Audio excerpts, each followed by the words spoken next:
She was forced out of first class until the pilot saw her seal, back tattoo, and went pale. The cabin lights burned in a clean white line across the ceiling, casting the narrow aisle into something that almost resembled a silent formation. First-class passengers were already seated sleek suits, polished watches, the soft rustle of leather bags being slid beneath premium seats. And standing there, alone at the front of the section, was the woman no one bothered to acknowledge. Black jacket, hair pulled tight, a faint dried cut along her cheekbone. She didn't look like she belonged in this tiered world of quiet luxury, and people felt that immediately. A flight attendant approached, posture crisp, smile polite, but with that unmistakable smirk that promised humiliation the manuals never teach but everyone recognizes. "Ma'am," she said, voice slicing through the hush like metal on metal, "first class is full. You'll need to move to economy." Heads turned instantly, a few eyebrows lifted. The reaction moved through the rows like a subtle ripple, exactly the kind described in the narrative technique files. Lead with humiliation. Amplify with crowd behavior. A man in the aisle seat leaned back to get a better look at her. "Guess she thought she was somebody important," he muttered, loud enough for 2 rows to hear. A couple of passengers chuckled. One woman shook her head, whispering, "Some people really try their luck." And, it was the classic invisibility framing the assumption that she was of lower social rank, that she'd wandered into a place she didn't deserve. Everything the crowd said reinforced that idea, but the woman didn't respond. She didn't flinch.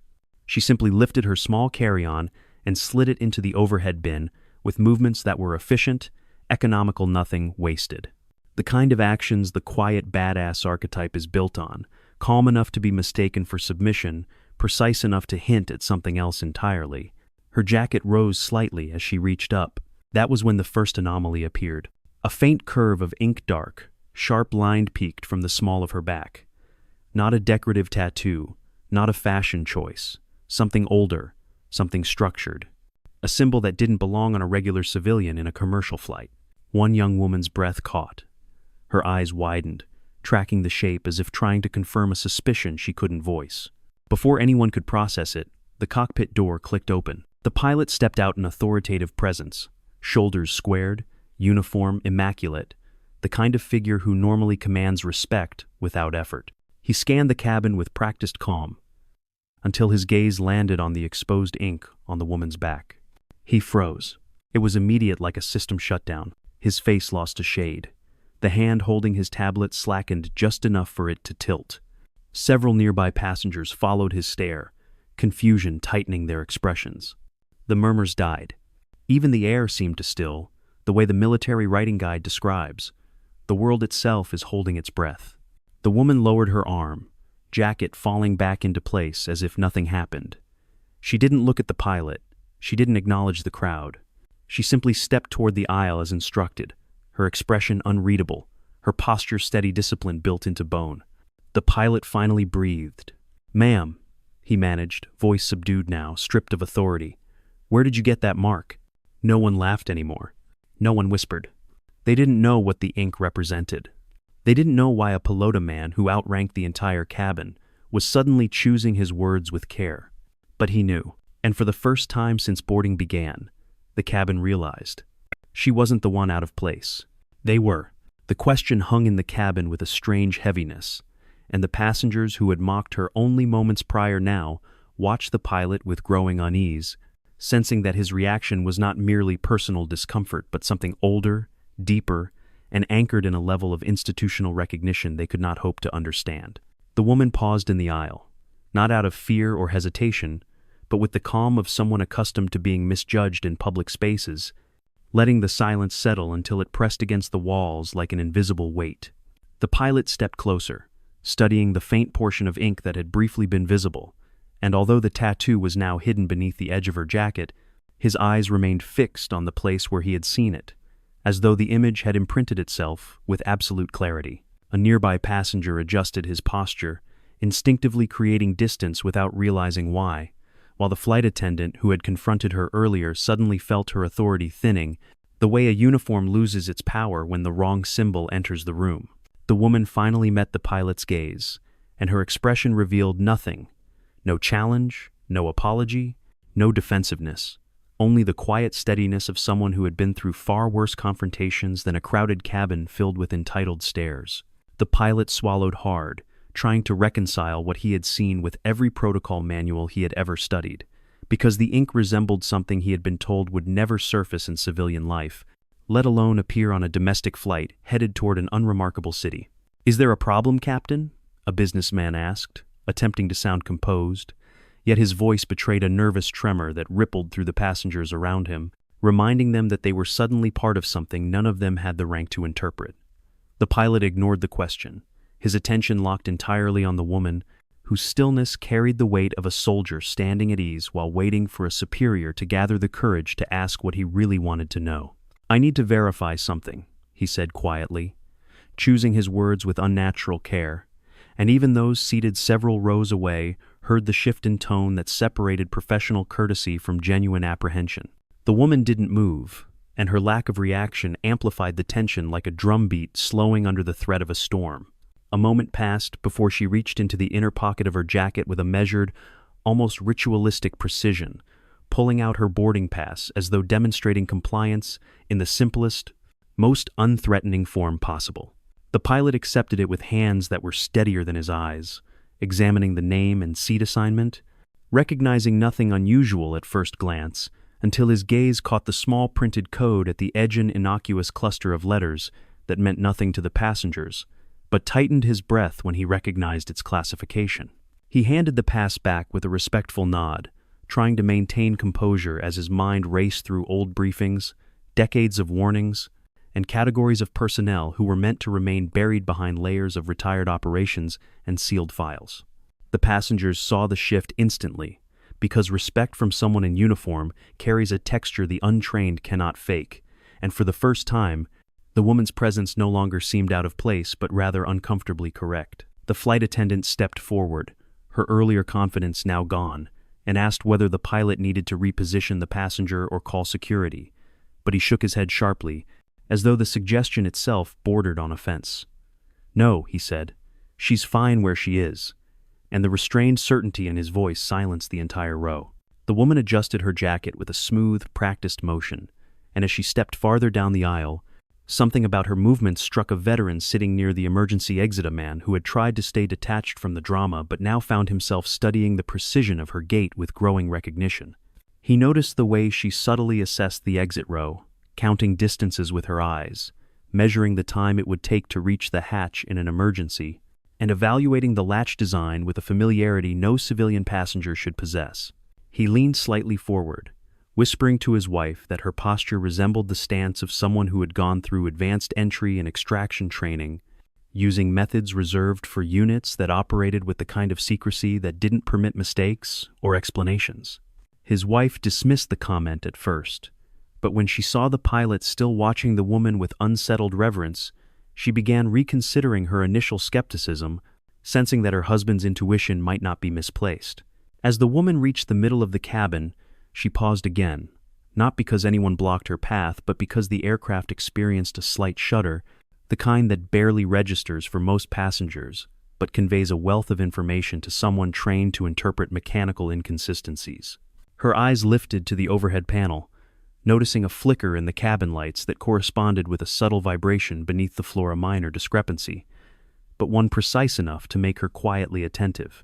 The veteran noticed her reaction immediately, recognizing the micro-hesitation as an instinctive diagnostic response, and he felt a chill run down his arms when he realized she had identified the vibration, before the flight attendants even registered it as unusual. He turned toward the pilot, who seemed to sense the same thing, because he had already stepped toward the intercom, speaking urgently to the co-pilot behind the cockpit door.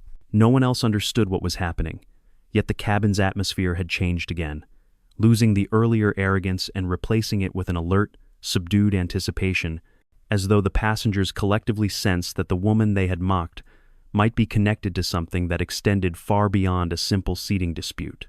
She continued toward the rear section with that same unwavering calm, and although she offered no explanation, no clues, and no visible reaction to the growing tension, the cabin followed her with silent eyes, realizing that she was not merely someone who had been wronged, but someone whose presence carried implications none of them were prepared to confront. And while no one could articulate it aloud, Every person who had witnessed her precision, her silence, and the pilot's shaken respect felt the same unspoken truth rising within them. Whatever she was not ordinary, and the story that had begun with humiliation was about to transform into something far more dangerous. The woman continued down the aisle with the same measured composure that had unsettled half the cabin, and each step she took seemed to absorb the last remnants of whispered mockery, until the atmosphere shifted into something heavier, more unsure, and threaded with unease that no one quite dared to name aloud. The passengers who had laughed earlier found themselves unable to look away from her, as though her silence refused to release them from the unspoken shame of their own assumptions. A mother holding a restless toddler pulled the child closer, not out of fear but from a strange instinct to maintain quiet around someone whose presence demanded precision, almost like the hush that settles over soldiers before a command is spoken. A man in a tailored blazer tried to resume typing on his laptop, yet his fingers hovered uselessly over the keys because he couldn't shake the memory of how the pilot's expression had drained when he saw the tattoo that wasn't supposed to exist in civilian life. The pilot himself remained standing near the front, watching her progress with a mixture of caution and reluctant respect, weighing the implications that someone carrying that kind of mark would be traveling alone without an escort, without classified clearance procedures, and without the usual buffer of security layers that protected personnel who operated in the shadows of national defense. His instincts warned him that ignoring the situation would be the real breach of protocol, yet he also understood that confronting her improperly could trigger consequences far beyond his rank. As she neared the center of the cabin, a turbulence tremor rolled through the aircraft, subtle enough to be dismissed by most passengers but perfectly distinct to someone trained to read vibrations like a field report, and she instinctively shifted her weight to counterbalance the motion with the kind of unconscious accuracy that betrayed years of coordinated training. The veteran near the emergency exit noticed it again, his gaze sharpening with the realization that her reflexes carried the unmistakable rhythm of someone who had survived operations under immense pressure, where every micro-movement determined life or death. He leaned toward the aisle, subtly tracking her, and although he said nothing, the tightening of his jawline conveyed the understanding that only someone with combat-seasoned nerves could remain so effortlessly steady in an environment designed to expose the slightest sign of inexperience. His wife nudged him, sensing his tension, and he murmured that he had seen such posture only in certain operators' people who had learned to adapt faster than danger could escalate. Meanwhile, the flight attendant who had originally rebuked her attempted to hide her discomfort by straightening menus in the galley, yet the rigid line of her shoulders betrayed that she now questioned every assumption she had made since boarding began. She felt the weight of the crowd's silent judgment upon her, not because anyone blamed her directly, but because the social hierarchy she had relied on no longer applied the moment the pilot reacted with a level of recognition she herself did not understand. A teenage passenger seated in the aisle row lifted his phone as if to record, then lowered it instantly when the woman glanced in his general direction, not with annoyance or threat, but with a calm that stripped away any sense of spectacle and reminded him of something sacred, disciplined, and far removed from the triviality of social media. He slipped the device into his bag, embarrassed by his impulse, feeling as though he had nearly violated a moment of quiet gravity. As the woman reached her assigned row, she paused again, this time, not because of mechanical irregularity or human obstruction, but because she had noticed the subtle tension between two passengers in the seats beside her son, older woman, struggling with an overhead bin, and a teenage boy refusing to stand and help despite having ample space to do so. The boy folded his arms with a defensive expression, muttering that it wasn't his responsibility, while the older woman attempted to lift her heavy bag alone with trembling arms. Without a word, the woman stepped forward, placing one hand gently but firmly beneath the suitcase, lifting it with a single smooth motion that required no effort at all, and sliding it securely into the bin as the older woman stared in grateful confusion. The boy flushed with embarrassment as she offered him a calm, neutral glance, reprimanding him, not belittling him, but silently reminding him of a responsibility he had refused to acknowledge merely because no one had forced him to. The moral clarity of her gesture struck the surrounding passengers more sharply than any reveal of military history could have, because her strength manifested not in dominance, but in compassion controlled by discipline. The older woman whispered a soft, "Thank you," and although the younger woman did not reply, The faint nod she offered carried the same gravity as a professional acknowledgement between soldiers. This moment of quiet decency unsettled the cabin further, because it contradicted the fear and mystery surrounding her identity and revealed something far more difficult for people to comprehend: a person capable of immense power, choosing gentleness in a situation that offered no reward and no audience she cared to impress. The veteran watched with narrowed eyes, understanding now that her actions aligned not only with technical training but with an internal code, the kind of moral steadiness that separated decorated operatives from dangerous rogues. As she finally sat down, fastening her seatbelt with the same deliberate precision as before, the pilot reappeared at the edge of the aisle, his expression even more conflicted than earlier, struggling to reconcile protocol with intuition. He considered addressing her again, but the slightest tilt of her head, a gesture, almost imperceptible to anyone without tactical background, signaled that further questioning would be unwelcome and possibly dangerous for the chain of command he was sworn to uphold. The passengers watched the silent exchange without understanding its depth, sensing only that an unspoken hierarchy had crystallized in the room, placing her above the pilot not in rank but in experience, authority, and something older than the current military structure itself. The air thickened with anticipation, for though none of them knew what was coming, they recognized instinctively that the balance of power had shifted irreversibly, and that whatever had begun as a petty humiliation was evolving into something far more consequential. And as the engines deepened their rumble beneath the cabin floor, the woman closed her eyes briefly, not in fear, but in the calm anticipation of someone who had felt turbulence far beyond anything a civilian aircraft could deliver, someone who sensed that the real threat had not yet revealed itself, and that the flight ahead would test more than just mechanical stability. The engines maintained their steady hum as passengers settled uneasily into their seats.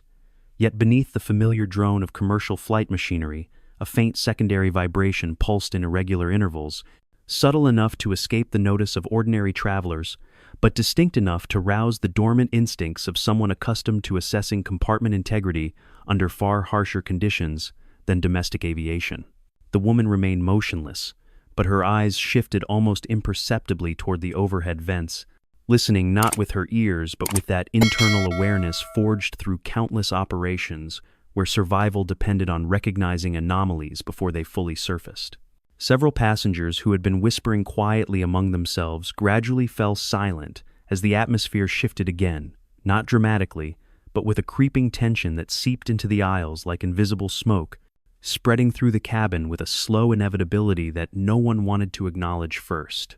A young businessman rubbed the back of his neck, unable to explain the rising discomfort he felt, while an elderly couple exchanged a brief glance that revealed their shared instinctive concern despite lacking the technical vocabulary to articulate it. The pilot's door remained slightly ajar, allowing the co-pilot's muffled voice to filter into the cabin, and although no specific words reached the passengers' ears, the tone alone suggested that something operational had drawn the crew's focus more seriously than routine turbulence monitoring.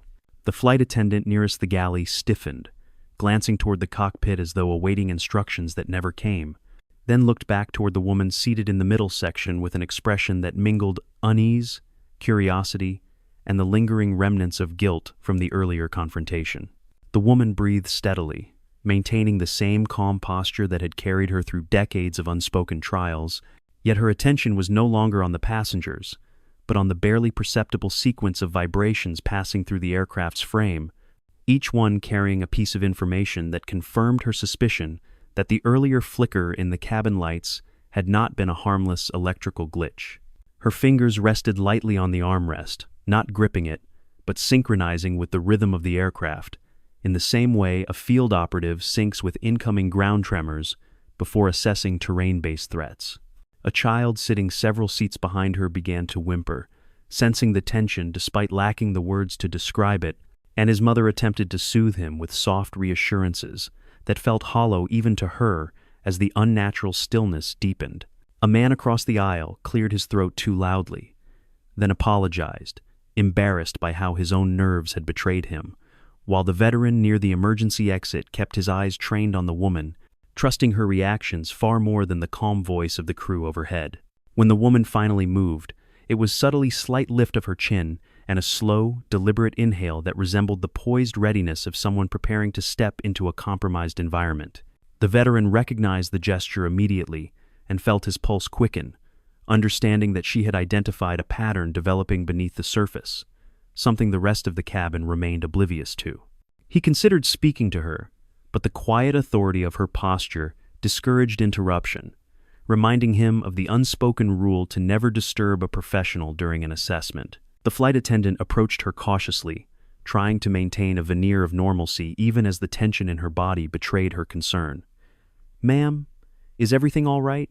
she asked, her voice thin and too controlled, revealing that she was asking not as a representative of the airline, but as someone seeking reassurance from the person she now instinctively perceived as the most capable figure on board. The woman turned her head slightly, scanning the attendant with a calm that seemed almost clinical, then nodded ounces low, silent, and unmistakably deliberate. The nod did not reassure the attendant as much as she had hoped, because the gesture felt less like a dismissal of danger and more like an acknowledgement that the situation was being monitored by someone who understood its stakes better than any uniformed crew member could. She stepped back, unsure whether to return to the galley or remain near the passenger she had previously underestimated, torn between the instinct to follow protocol and the growing conviction that protocol had already been rendered irrelevant by the presence of someone operating far beyond its boundaries. The co-pilot's voice emerged again from the cockpit, this time sharper and more urgent, prompting the pilot to glance toward the aisle as though seeking visual confirmation of something he couldn't articulate. When his eyes found the woman once more, he hesitated, the same dread resurfacing in his expression as he weighed whether breaking the chain of command to request her assistance would constitute a violation or a necessary act of preservation.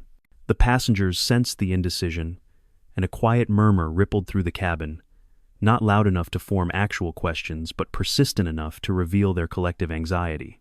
Someone asked whether turbulence was expected. Someone else muttered about unusual sounds beneath the floor panels, and a third person insisted everything was perfectly normal, while clutching their armrest with white-knuckled tension that betrayed their denial. The woman finally opened her eyes fully, and in that moment, something intangible shifted in the cabin, as though the air itself steadied in response to her awareness. She sat upright with the calm assurance of someone preparing for an inevitable escalation, and her gaze swept across the cabin with a sharpness that made several passengers straighten instinctively, reacting to an authority they couldn't name but felt compelled to obey. She reached down to tighten her seatbelt, performing the action with a precision that transformed a mundane gesture into a signal, and the veteran exhaled quietly, recognizing the subtle preparation for potential impact or rapid decompression. His eyes widened, and he leaned forward, whispering to the passengers beside him that they should secure any loose belongings, though he avoided mentioning the source of his concern to prevent panic. The aircraft shuddered again, slightly stronger this time, and the overhead panel lights flickered not once but twice, confirming the woman's earlier assessment that the anomaly had progressed beyond mere electrical inconsistency. She tilted her head, listening to the engine harmonics, mentally mapping the likelihood of a system fault, and although she offered no verbal confirmation, her expression hardened with the clarity of someone who knew the situation was approaching a threshold where silence could no longer remain an option. The pilot stepped into the aisle, meeting her eyes with the unspoken plea of a man standing at the edge of protocol and necessity, silently acknowledging that whatever came next would require actions neither of them could fully justify, yet both instinctively understood were unavoidable. The passengers watched the exchange with mounting dread, realizing that their safety now hinged on a woman they had belittled only minutes earlier, unaware that she had once been trained to identify threats miles before civilian systems detected them. And as the aircraft dipped slightly, almost imperceptibly, she braced her feet against the floor with the quiet readiness of someone preparing to move the moment she was needed, knowing that the time for concealment was nearing its end, and that the threat approaching them would not wait for anyone's permission to reveal itself. The aircraft dipped again, only slightly, yet enough to send a soft gasp through the passengers, creating a ripple of fear that spread through the rows like an invisible tide none of them could calm. The woman tightened her grip on the armrest, not because she feared the shift, but because the vibration pattern had changed in a way that suggested a developing system's imbalance rather than the random fluctuations of atmospheric turbulence. She recognized the signature immediately, the same kind she had felt during field extractions where timing, pressure, and structural stress dictated whether a mission survived or collapsed. The pilot steadied himself against the nearest seat, his eyes sweeping across the cabin in a frantic attempt to maintain composure, yet the tremor in his hands revealed his concern far louder than any announcement he could have made. His training had prepared him for emergencies, but the current situation felt like something outside standard aviation protocols, as though a deeper mechanical anomaly had begun weaving itself through the aircraft's frame. He looked at the woman with an expression that mixed reluctance, fear, and something resembling hope, because she had already proven that she sensed problems before he did, and her calm carried a weight he could no longer dismiss. The co-pilot called out from behind the cockpit door with a strained voice, requesting immediate assistance with a diagnostic that refused to resolve, and the pilot hesitated only long enough to confirm what his instincts already screamed. They needed her expertise, whether or not he had the authority to ask for it. He stepped closer to her row, lowering his voice in a manner that stripped away the superiority he had displayed earlier, replacing it with the urgent humility of someone standing before a figure of higher, unspoken rank. "We may have a systems issue developing," he said softly, though the tension in his jaw betrayed how much he struggled with the admission. "If you're trained in anything that might help, we could use another pair of eyes." "You." The passengers around them fell completely silent, sensing the collapse of conventional hierarchy as the crew deferred to the woman they had once dismissed without hesitation. She opened her eyes, studying the pilot with a measured stare that evaluated not his authority, but the sincerity of his request, weighing whether he was seeking genuine assistance or merely hoping she would shoulder responsibility for something he feared to articulate. After a long moment, she unfastened her seatbelt with a controlled motion, the click of the metal buckle echoing more loudly in the quiet than anyone expected. The pilot stepped aside instinctively to give her space, demonstrating a subtle respect that did not require words, while the passengers craned their necks to watch her rise with the steady balance of someone accustomed to moving through unstable environments. She stood in the aisle, letting the vibration of the aircraft travel through her boots, analyzing the frequency with the same instinctive precision she once used to evaluate compromised landing zones or failing engines under combat conditions. Her expression tightened slightly, confirming that the fault was unlikely to be superficial, and she turned toward the cockpit with a quiet determination that made several passengers hold their breath without realizing. The flight attendant nearest the aisle moved as if to stop her, driven by the ingrained fear of violating security protocols, yet the pilot raised a hand sharply, signaling that the rules no longer applied in the usual manner. "Let her through," he said, his voice firm enough to carry through several rows, and the command silenced any further hesitation from the crew. As she walked toward the front of the aircraft, her steps remained fluid and controlled, each movement carrying the implicit authority of someone who had solved problems in environments far less forgiving than a pressurized cabin thousands of feet in the air. The passengers parted for her without being asked, guided by a collective instinct that recognized her as the only person in the room who understood the stakes with clarity and precision. The cockpit door opened after a brief secure sequence, and the co-pilot stared at her with wide eyes that suggested he already suspected the truth behind her calm. She stepped inside without ceremony, scanning the instrument panel with rapid yet deliberate attention, absorbing the inconsistent readouts that had clearly escalated beyond routine turbulence adjustments. The pilot closed the door behind them, creating a thin barrier between the anxious cabin and the concentrated tension inside the flight deck. Her fingers hovered over the diagnostic display, tracing the data streams without touching them, analyzing the discrepancy between the engine readings and the stabilizer feedback, noting a pattern that aligned disturbingly well with structural fluctuations she had encountered in environments where variables shifted too quickly for automated systems to compensate. She spoke for the first time since boarding, her voice low but crisp, cutting through the anxiety in the room with practiced certainty. "You're losing harmonics on the secondary stabilizer," she said, her eyes still fixed on the console as she processed the data. "It's not failing yet, but the system is compensating harder than it should, which means something upstream is feeding it inaccurate information." The co-pilot blinked, processing her assessment with visible shock, because it aligned perfectly with the anomalies they had been struggling to identify, Yet she had reached the conclusion in seconds, without needing access to any classified airline manuals. The pilot leaned closer, studying her face with a mix of awe and fear, understanding now that her training extended far beyond anything he had encountered in the civilian sector. "How do you know that?" he asked quietly, though he already suspected the answer. She didn't look at him. "Not yet. I've seen it before," she said simply, the understatement carrying more weight than any explanation she could have offered. The aircraft trembled again, more noticeably this time, and the passengers outside reacted with a chorus of gasps that underscored the urgency of the situation. The pilot exchanged a quick glance with the co-pilot, acknowledging silently that the anomaly was escalating faster than expected, and they waited for her next instruction, with the uneasy respect of men recognizing they were no longer the most qualified individuals in the room. She traced the error pattern across the display, then spoke with the calm decisiveness of someone delivering an order rather than offering a suggestion. "Reroute the diagnostic feed through the secondary channel," she said. "You'll get a cleaner read on the stabilizer load, and the system will stop overcorrecting." The pilot obeyed without hesitation, his fingers flying across the console as he executed her command, and the moment the reroute completed, the aircraft steadied as though relieved of a weight it could finally stop carrying. The tremor reduced to a faint hum, still present but far more manageable, and the co-pilot exhaled with visible relief, glancing at her with gratitude he didn't know how to express. The pilot turned toward her again, the question returning to his eyes, the same one he had dared not ask earlier, now reinforced by the undeniable proof that she understood this aircraft more intimately than he did.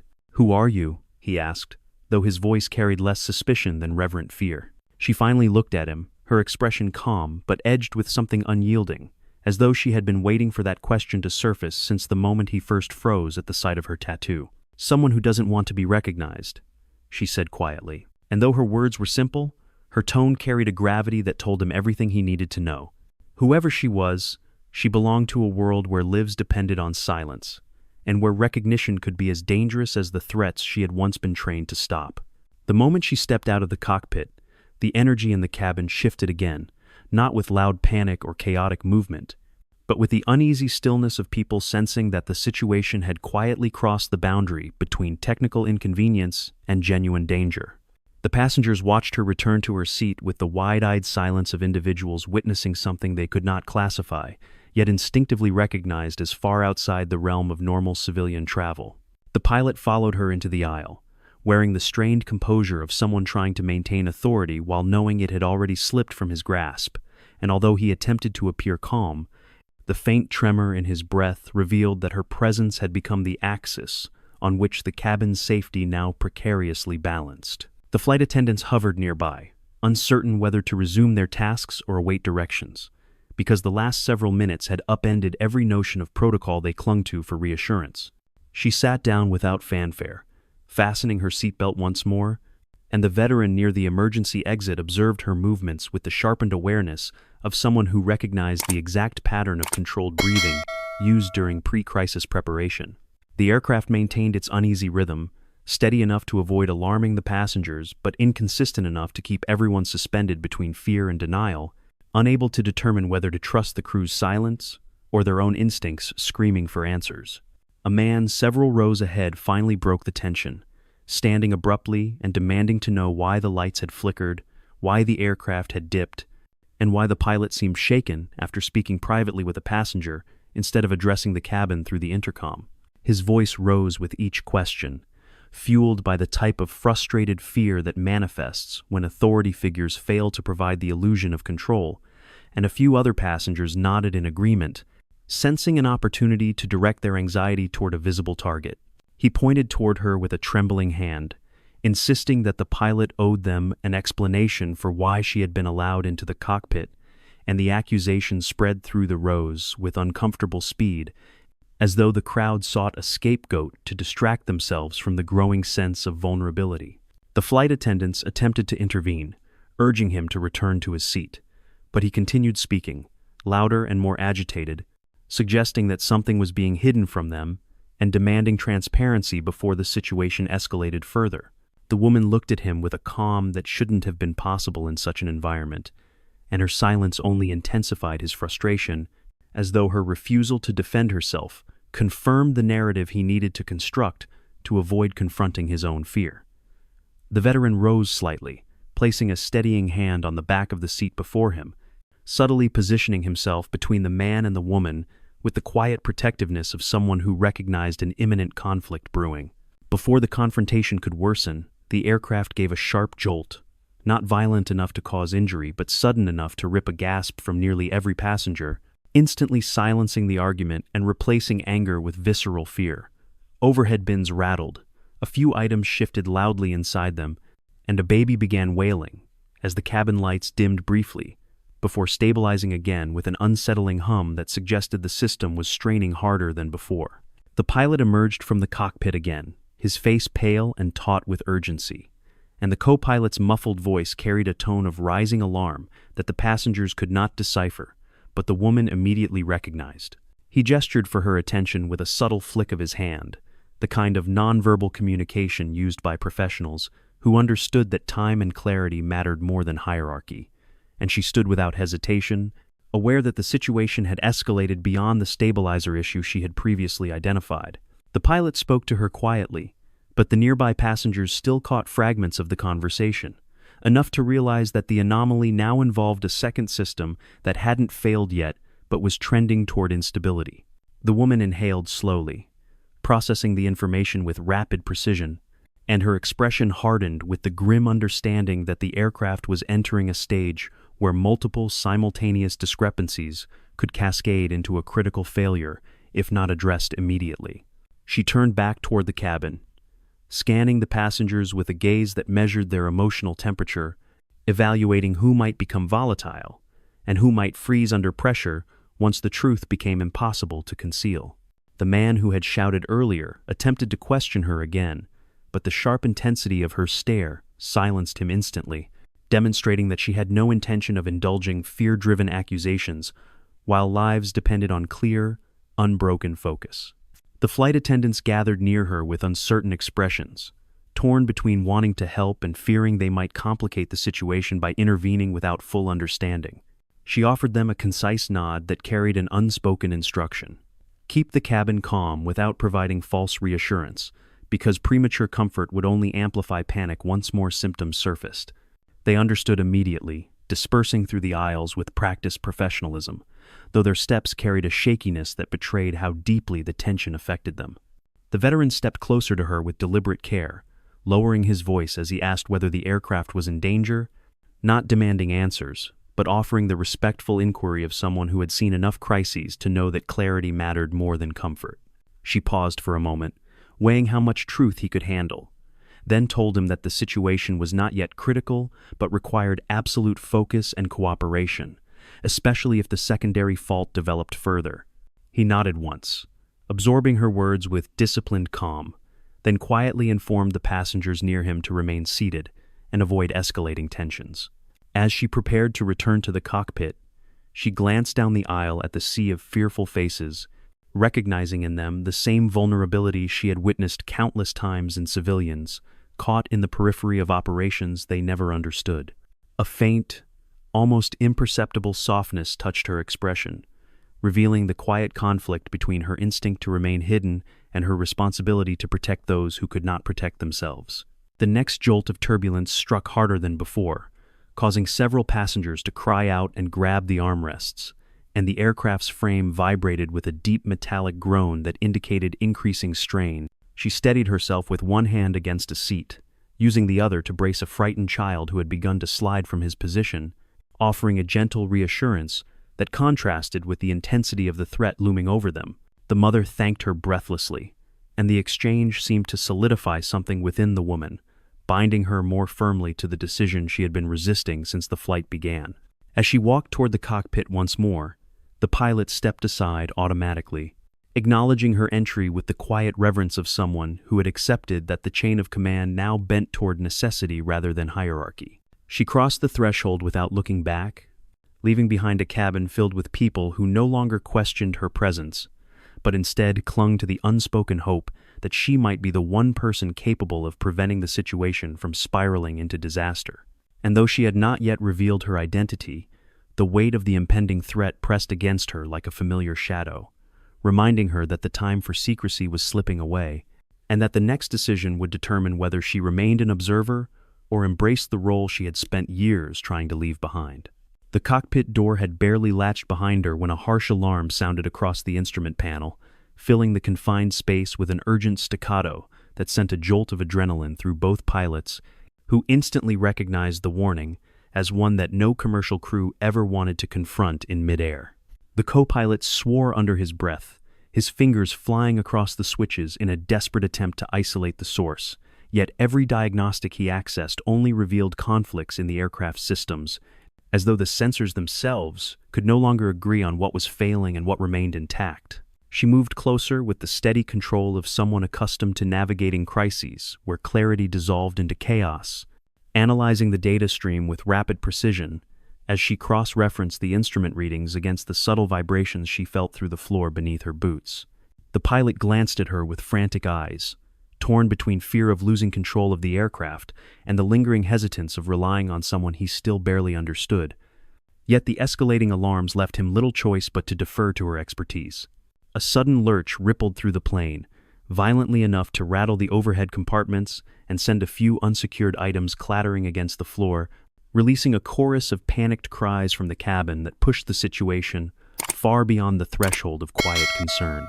The pilots instinctively reached for the controls, but she raised a hand with a calm firmness that halted them mid-motion, signaling that reacting impulsively would only worsen the destabilization. "Don't fight it," she said, her eyes narrowing as she read the conflicting pitch data that danced across the screen. "Because the stabilizer input isn't matching the aileron response, and forcing correction will drive us into a deeper oscillation." Her voice was level and controlled, carrying the weight of someone who had issued commands in far more life-threatening conditions, and the pilots immediately recognized the authority embedded in her tone. The pilot's breath hitched as he processed her assessment, acknowledging that the discrepancy she identified matched the exact pattern he had feared, a catastrophic divergence between automated feedback and mechanical response that could lead to a structural compromise if not managed with precision. The co-pilot attempted to radio for guidance, but the static-laden reply from ground control was too fragmented to provide assistance, leaving the three of them suspended in an environment where information, time, and altitude were all slipping away too quickly. She leaned forward with absolute focus, tracing the pressure variation pattern with her fingertip as though mapping terrain in low visibility conditions, then gave a quiet but unmistakable directive. "You need to drop us out of the turbulence layer before the next oscillation peaks," she said, "but do it gradually or you'll overload the panel's compensators again." The pilot obeyed, guiding the aircraft downward with slow, deliberate adjustments, and the plane responded with a strained but noticeable improvement, the violent shudder smoothing into a more controlled descent that lessened the immediate threat. Yet the danger had not passed, because the system fault continued to escalate beneath the surface, building pressure like a storm gathering strength beyond the horizon. Inside the cabin, passengers clutched their armrests with white-knuckled intensity as the plane descended, many of them crying openly while others sat in frozen silence, their minds grasping at the fading illusion of safety. The veteran rose slightly in his seat, straining to see through the narrowing gap of the cockpit door, recognizing the rhythm of controlled descent used during emergency maneuvers, and understanding that the crew was no longer following routine procedures. The man who had accused her earlier began muttering apologies into the air, directing them at no one in particular, while the mother holding her small child rocked gently with shaking arms, trying to shield the boy from the fear saturating the cabin. The tension spread like a physical presence, filling the narrow aisles with a dense weight that threatened to collapse into panic if left unchecked. The flight attendants struggled to maintain order, but their own fear undermined the calm expressions they attempted to project, and passengers could sense the barely contained alarm behind their professional smiles. Several people asked them what was happening, but the attendants offered vague reassurances, their words trembling as they admitted they had not received clear instructions from the cockpit. The aircraft jerked again, though less violently than before, yet enough to trigger another wave of gasps that rolled through the cabin like a single collective heartbeat pounding against the metal walls. A few passengers began to pray loudly, while others covered their faces with trembling hands, unable to process the magnitude of what was unfolding. Back in the cockpit, she stabilized herself against the frame, adjusting her stance to ground her weight as she leaned over the control panel with a clarity that contrasted sharply with the spiraling fear beyond the door. Her voice remained steady and low, directing the pilots with tactically concise instructions that reflected years of operational experience, and each command carried the subtle cadence of someone accustomed to taking control when others faltered. "Reduce lateral input by another 3%, she instructed, analyzing the harmonics as they shifted along the stabilizer curve. "Let the aircraft ride the correction wave rather than suppressing it, because that's the only way to reconcile the feedback loop." The co-pilot executed her instructions with near-reverent precision, marveling at the way her strategy balanced the aircraft in a manner neither manual nor protocol had ever outlined. He exchanged a quick glance with the pilot, silently acknowledging that whatever her background was, it extended far beyond anything found in commercial aviation. The pilot finally asked the question he had been holding back since the moment he first saw her tattoo, his voice filled with a mixture of awe and fear. "How do you know this?" he whispered. "Because this isn't standard aircraft behavior, and what you're doing isn't taught anywhere I've trained." She didn't answer immediately, focusing instead on the shifting pitch of the engines as she recalculated the trajectory in her mind, piecing together the remaining steps needed to stabilize the aircraft fully. When she finally spoke, her tone carried a weight that suggested every word was chosen with deliberate care. "I've flown in conditions where the systems failed before the mission even began," she said quietly, "and you learn quickly how to read a machine by the way it breathes, not by what the instruments tell you." The pilot stared at her, realizing that her experience existed in a realm he had no access to, a world where survival depended on intuition, honed through danger he could scarcely imagine.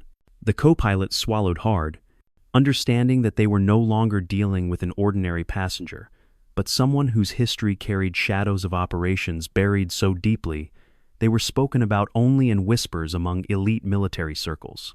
As the aircraft steadied under her guidance, the alarms faded to a low murmur, yet the silence that followed felt even heavier, because the threat had not vanished, it had merely paused long enough for the next decision to form. She stepped back from the panel, her expression unreadable, aware that maintaining control required a delicate balance between intervention and restraint. The pilot looked at her again, not with suspicion but with the humbled recognition of someone acknowledging a superior. "If you have more experience in these conditions than we do," he said, "tell us what to do next." End 1. She exhaled slowly, her gaze hardening with the acceptance of a role she had tried desperately to avoid reclaiming, yet could no longer deny. "We stabilize the aircraft," she said, "and then we prepare for whatever caused the fault in the first place." "I'm metal." And in that moment, within the dim glow of the cockpit lights and the quiet hum of a machine fighting to stay aloft, the hierarchy shifted completely, leaving no doubt that the cabin's survival now depended on the woman who never wanted to be recognized, and the truth she could no longer keep hidden. The temporary calm that settled after the alarm subsided felt fragile and artificial, like a thin sheet of glass stretched over a chasm that no one dared to acknowledge. And despite the aircraft's improved stability, the tension inside the cockpit remained taut enough to strain every breath drawn within that narrow space. The woman leaned closer to the console, listening to the subtle change in engine harmonics, and she sensed that the correction had bought them only a brief window before the true nature of the threat revealed itself. The pilot monitored the external readings with growing apprehension, noting the strange fluctuations in altitude that did not match the weather data expected for their route, as though the aircraft were moving through an air pocket shaped by a force not entirely natural. The co-pilot attempted to adjust the trajectory manually, yet each correction seemed slightly delayed, as if the system was compensating for resistance coming from outside the aircraft rather than within it. She placed a steady hand on the back of the pilot's seat, grounding herself as she studied the external telemetry with a seriousness that suggested she recognized the pattern long before the crew understood its implications. Her expression shifted subtly, tightening around the eyes as she read the distortions rippling across the atmosphere data, confirming her quiet suspicion that the turbulence was not caused by a mechanical failure alone, but by something approaching them through the upper air corridor. A heavy silence settled between the three of them as the display flickered with irregular wind vectors, signaling the presence of an external disturbance moving against the projected weather patterns, and the woman exhaled slowly, preparing herself for the possibility that the situation was evolving in a direction she had hoped desperately to avoid. The pilot glanced at her with a mixture of fear and anticipation, Silently pleading for insight, he lacked the experience to articulate without trembling. "There's something in our flight path," she said finally, her voice low yet firm, carrying the grim certainty of someone who had confronted similar anomalies in classified airspace, where civilian aircraft were never supposed to wander. "The turbulence is being shaped, not generated. That means we're not dealing with random weather shifts, but with a disturbance moving toward us deliberately or unintentionally." The pilot swallowed hard, processing the implication that the threat might be external rather than internal, and he exchanged a nervous glance with the co-pilot, who struggled to maintain composure despite the weight of the revelation settling across the cockpit. The woman scanned the instruments again, searching for confirmation in the subtle discrepancies between the aircraft's own readings and the atmospheric data, and when she found the pattern she feared, she closed her eyes briefly, bracing herself for the consequences. Back in the cabin, the passengers felt the tension deepening despite not hearing the alarms, because the aircraft's subtle downward shift altered their sense of gravity in a way that instinctively signaled danger even before their minds fully understood it. A young woman clutched her partner's hand tightly, murmuring a shaky reassurance that she didn't believe, while an older man pressed his forehead against the window as though searching for an answer beyond the clouds swirling outside. The flight attendants moved through the aisles with a fragile professionalism, their voices calming yet uneven, betraying the fear simmering beneath their practiced smiles, and passengers responded with a mixture of gratitude, suspicion, and confusion as they attempted to decipher the truth behind the turbulence and the pilot's unusual behavior. The earlier accuser remained silent now, having lost the courage to direct his fear toward the woman who had entered the cockpit, and instead clung to the armrests with sweating hands, refusing to look anyone in the eye. The veteran near the emergency exit observed the cabin with a steady calm, recognizing the subtle signs of collective fear rising through the passengers, and he monitored the woman's absence with growing respect, understanding now that she was the primary force stabilizing the situation. He glanced toward the cockpit door, noticing the faintest tremor in the air around it, sensing that whatever was happening inside had escalated beyond technical complications and moved into the territory of threat response. Inside the cockpit, the co-pilot gasped as the external sensor feed displayed a sudden atmospheric compression wave ahead of them, indicating rapid movement through the upper corridor that could disrupt the aircraft's aerodynamics if the disturbance intersected too closely with their path. The woman leaned forward, analyzing the shape of the energy shift, and although she did not know its precise origin, she recognized the signature of disruptive interference generated by high-speed objects or equipment operating at altitudes where civilian aircraft were not supposed to encounter anything at all. "We need to stabilize our vertical alignment before the wave reaches us," she said, her voice carrying the calm of someone who had issued similar warnings during operations where lives hung by slender threads. "If we hit the compression ring at our current angle, the aircraft will oscillate uncontrollably, and your systems won't be able to correct the divergence fast enough." And the pilot nodded sharply, adjusting the trajectory with the slow precision she had taught him earlier, and the aircraft shifted with a tense groan, settling into a steadier plane that prepared it to absorb the incoming pressure wave without overloading the stabilizer. The co-pilot monitored the readings with wide eyes, marveling at how effortlessly she deconstructed the anomaly into actionable steps that defied standard aviation protocols yet aligned perfectly with the aircraft's behavior.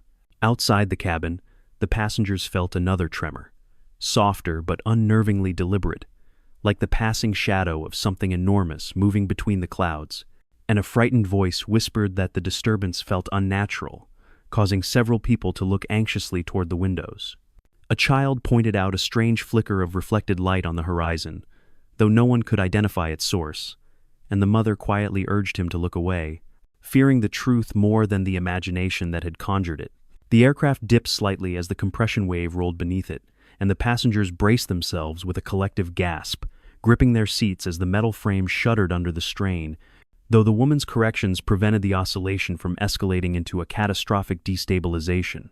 The veteran closed his eyes, silently thanking whoever had trained her, understanding that without her intervention, the aircraft would have slipped into a downward spiral that the pilots lacked the experience to counter. The pilot exhaled a shaky breath of relief, whispering gratitude he could barely articulate. Yet the woman did not relax, because the disturbance had not passed but merely shifted its trajectory, and she sensed that whatever had created the compression wave still lingered in the cloud layer, waiting to reveal its presence. Her eyes hardened with the recognition that the external threat was no longer a question of if, but when, and she realized the cabin would soon require more than technical guidance. They would require the truth she had fought for years to keep hidden. She turned toward the pilot with a solemn expression, the weight of her past settling onto her shoulders like an unwelcome shadow, and she prepared to say the words she had avoided since stepping onto the aircraft.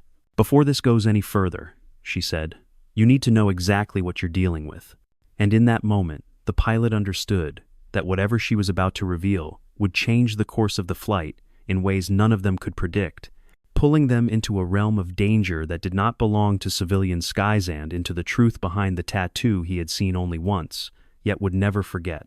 The cockpit dimmed as clouds thickened outside the windshield, casting long shadows across the instrument panel, and the woman remained motionless for several seconds, gathering the resolve necessary to speak words she had sealed away for years, words that would dismantle the fragile boundaries between her hidden past and the chaos now unfolding in the air around them. The pilot watched her with tight, unsettled breaths, sensing that whatever she was preparing to reveal carried weight far beyond the immediate technical threat, and he braced himself as though awaiting the impact of a classified briefing he had no clearance to receive.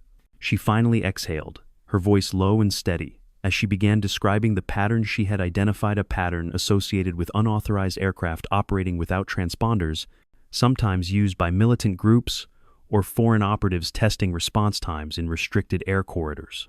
The pilots exchanged horrified glances at the implication that something hostile or experimental might be moving close enough to disrupt their flight path, shattering any illusion that the turbulence stemmed purely from mechanical or weather-related failures.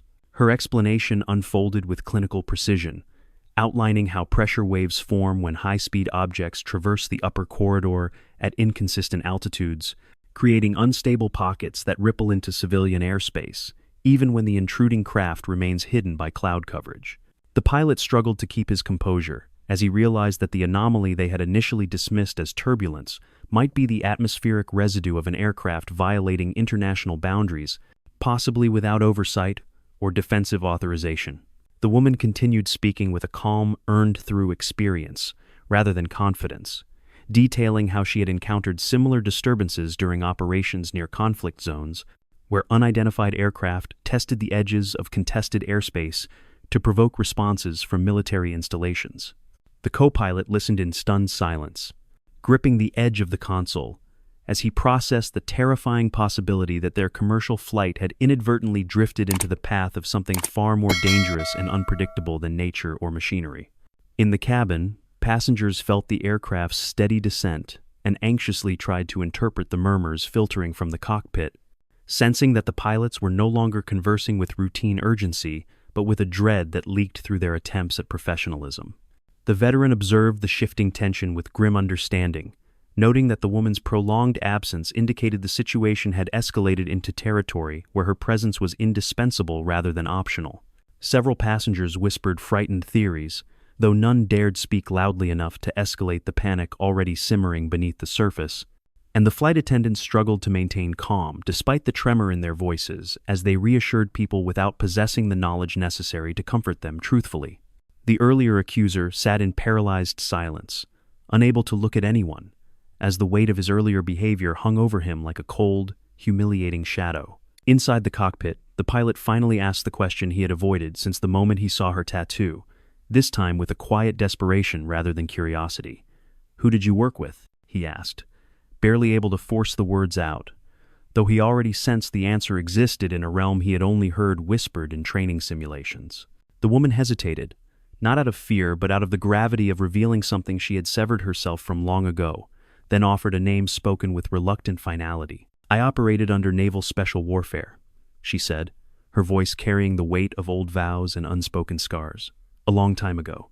The pilot felt the air shift in the cockpit, as though those words had reshaped the space around them, because the title alone suggested a level of training and exposure that placed her far above any emergency scenario standard civilian crews were equipped to handle.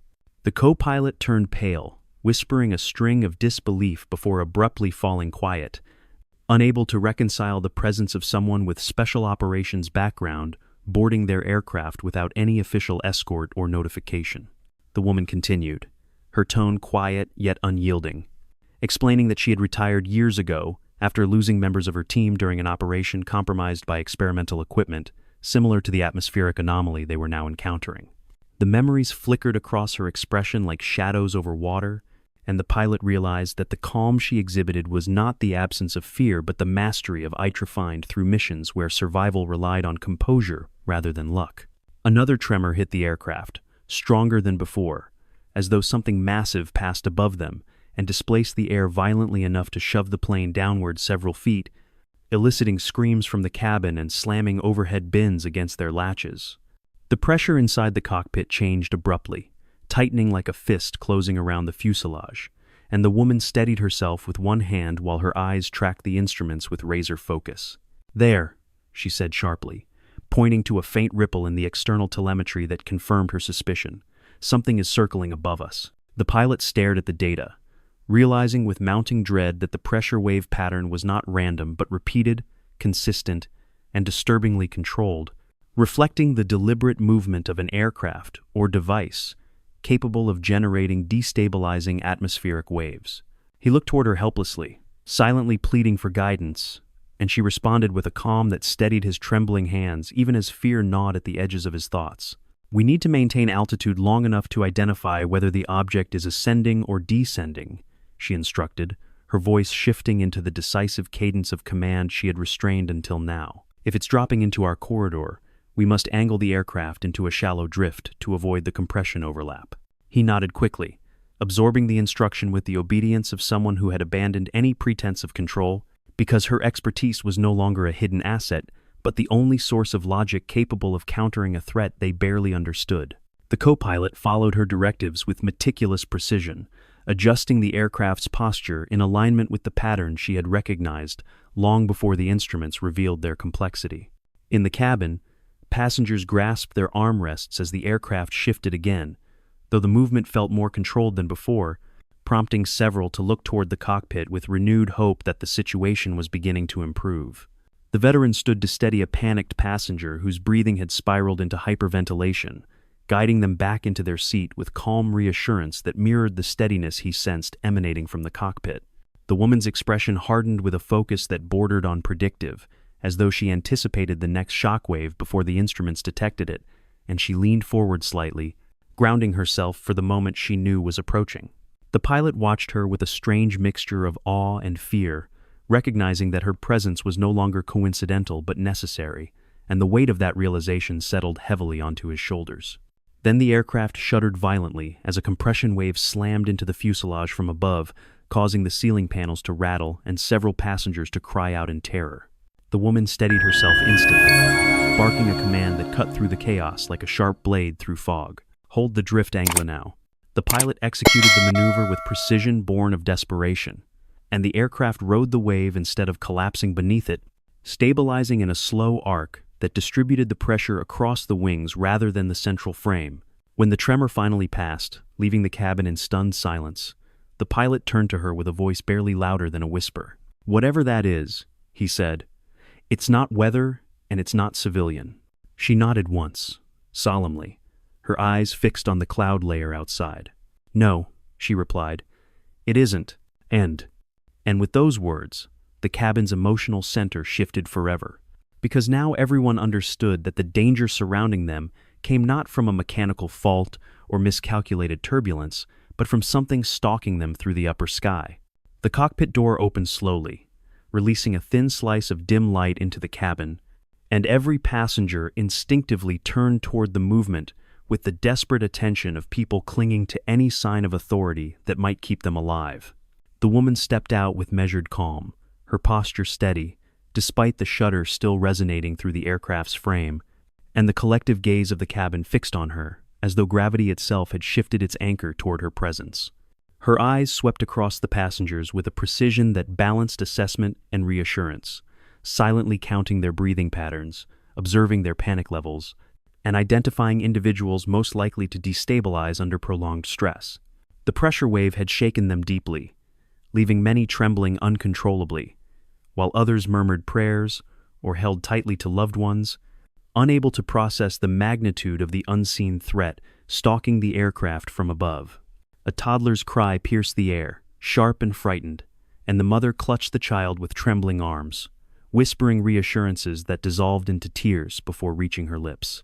A businessman wiped sweat from his brow with a shaking hand, attempting to maintain composure yet struggling to mask the terror flickering behind his eyes, while the earlier accuser sat slumped in his seat, face pale and rigid with shameful fear, unable to meet anyone's gaze.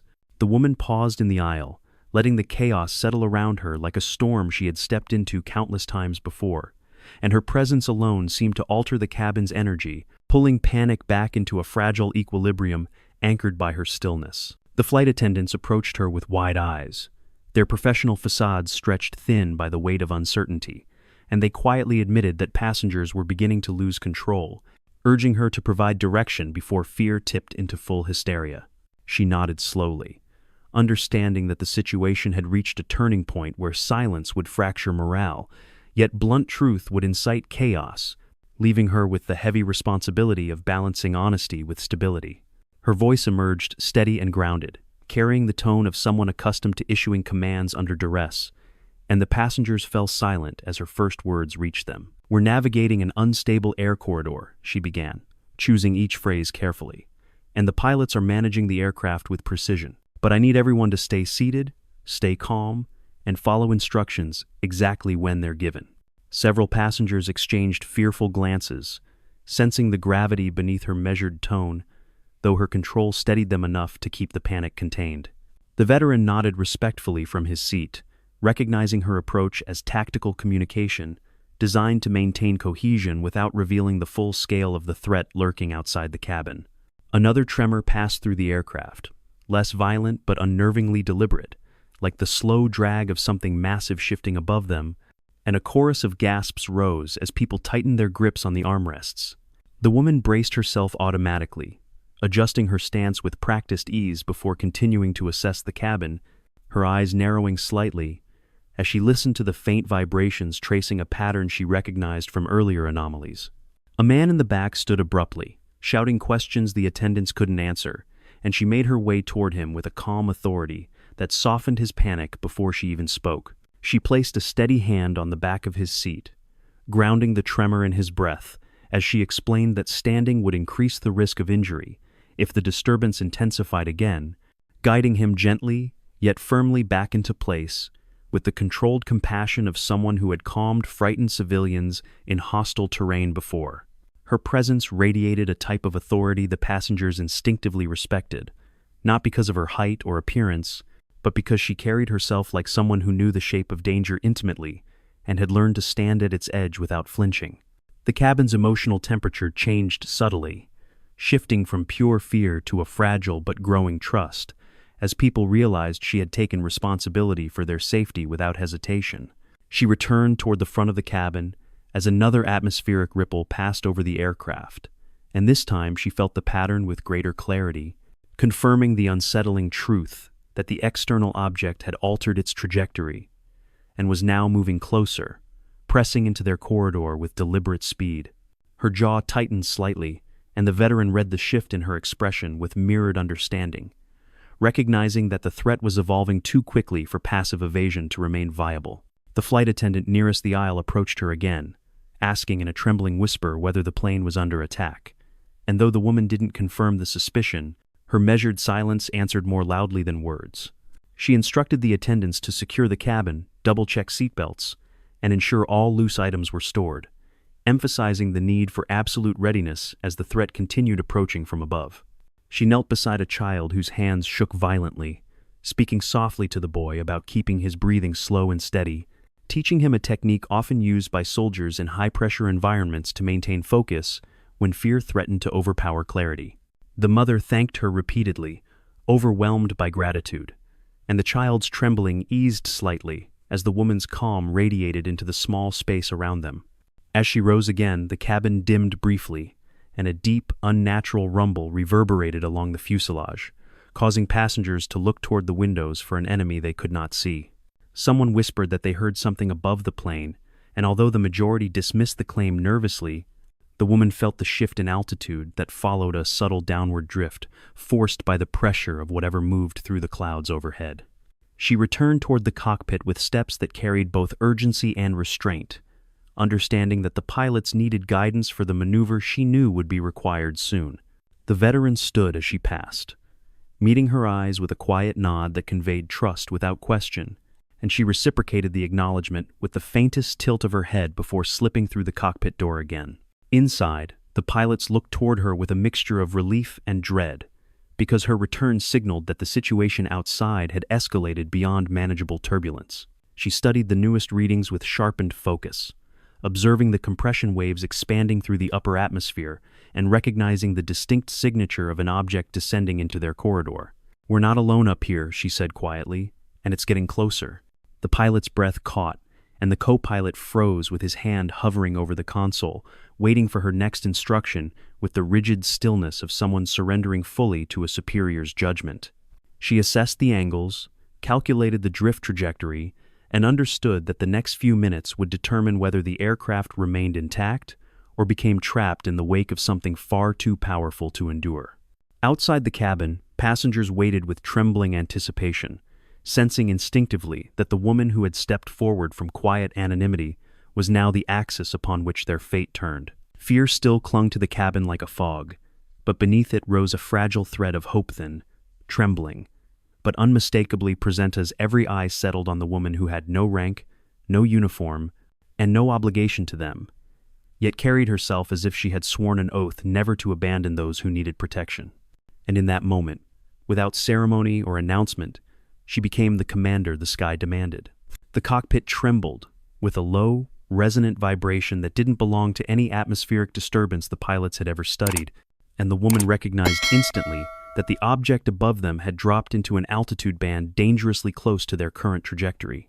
The air around the aircraft thickened with pressure, growing heavy enough to distort the instrument readings, and the faint static crawling along the windows confirmed that whatever approached carried a velocity capable of reshaping the corridor in unpredictable ways.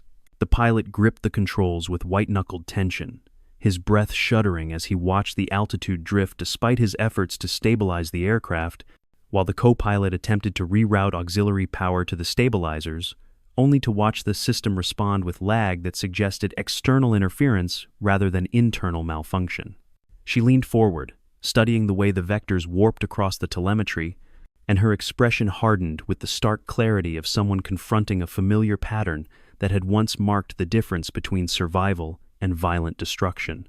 A sudden compression wave slammed into the left side of the aircraft, shoving it sideways with brutal force and hurling several unsecured items across the cockpit, triggering the collision alarm and sending a spike of terror through the pilots as they fought desperately to regain balance.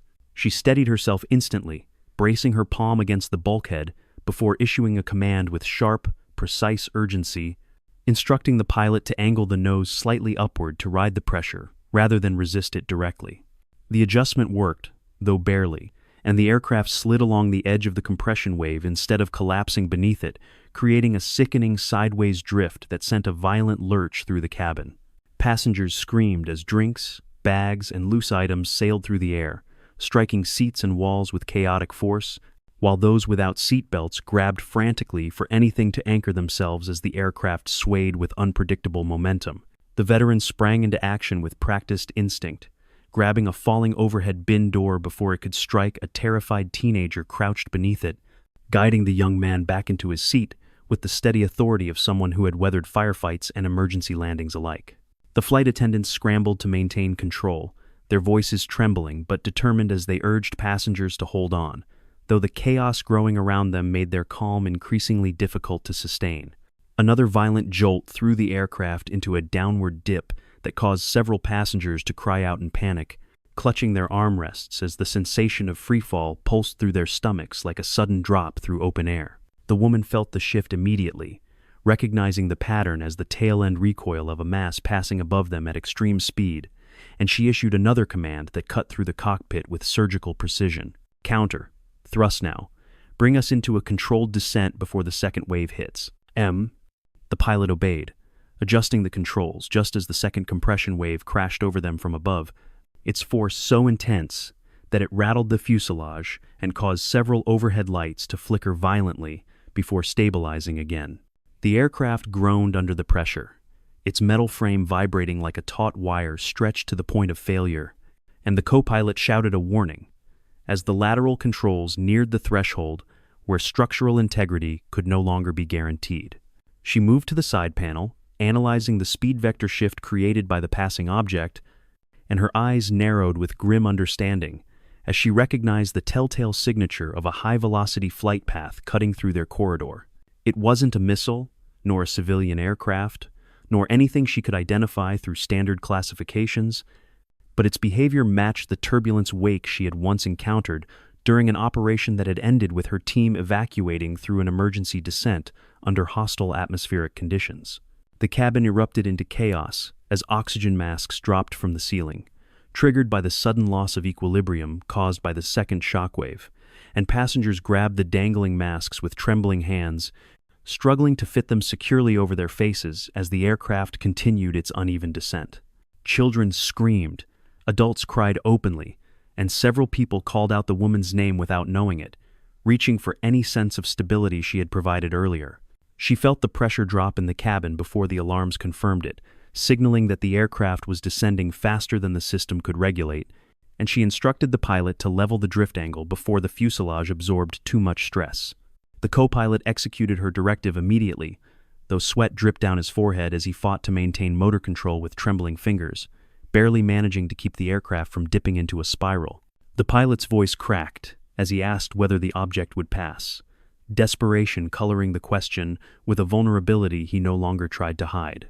She didn't answer immediately, waiting instead for the compression wave readings to stabilize enough to confirm the trajectory